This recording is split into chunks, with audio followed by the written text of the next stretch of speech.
It is the last week of March 25. If you're applying for a Master's in Management, you are probably juggling deadlines, finalizing documents, and staring at your SOP draft again.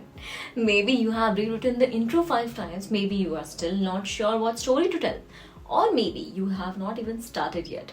Wherever you are in the process, this video is going to save you hours because today I am walking you through how to write a standout SOP for MIM programs in 2025. Whether you are applying to HEC Paris, INSEAD, LBS, ESCP or any other top school, this video will help you write a clear and compelling SOP that actually gets remembered. Let's dive in. Hi everyone, I am Shruti and welcome back to the channel. If you are applying for a Master's in Management abroad, you already know how competitive these schools are. And while your GMAT, GPA and work experience do matter, your SOP is what ties your entire story together.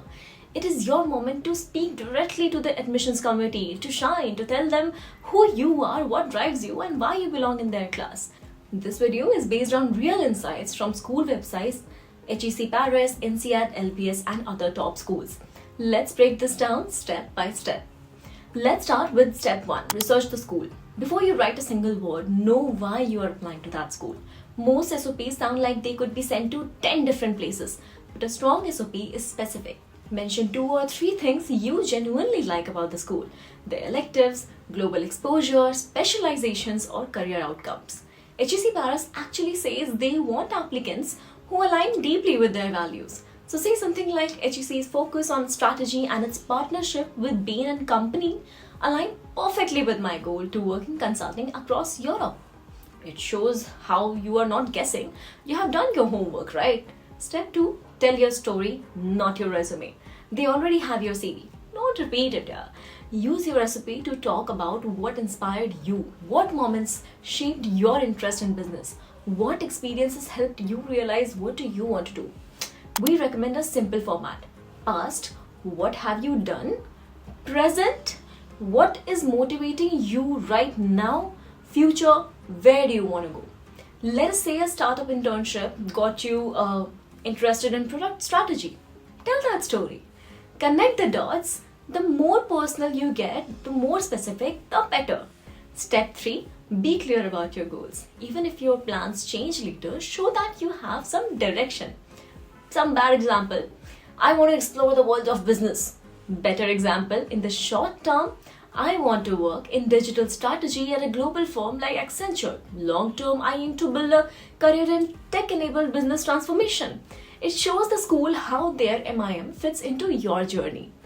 Now, step 4, explain why. Why are you doing this in 2025? Are you fresh out of college and want to build on your own momentum? Or have you worked for a bit and realized you need stronger global exposure and strategic skills? LBS actually values applicants who are intentional and reflective. So take a moment to show that now is the right time for you. Step 5, show global mindset. MIM programs are super international. Schools like INSEAD and ESCP want people who can work across cultures. Even if you have not studied abroad, you can still show this. Maybe you worked on a cross-cultural project. Maybe your internship had global clients. Talk about that. INSEAD literally says they value international motivation. Step 6, keep the language real. You do not need fancy words. In fact, they hurt your case. Avoid generic stuff like, I want to create impact. What does that actually mean for you? Like, what does impact mean to you? Write the way you talk, just more a little polished and formal and keep it within the word limit. Most SOPs should be between 400 to 600 words. Step 7, tailor every SOP. Please do not send the same SOP to all your schools. Each program is different. HEC values analytical thinking. INSEAD wants global adaptability. LBS focuses on community and contribution. So, tweak your SOP for every school. The reader can really tell when it's being copy-pasted.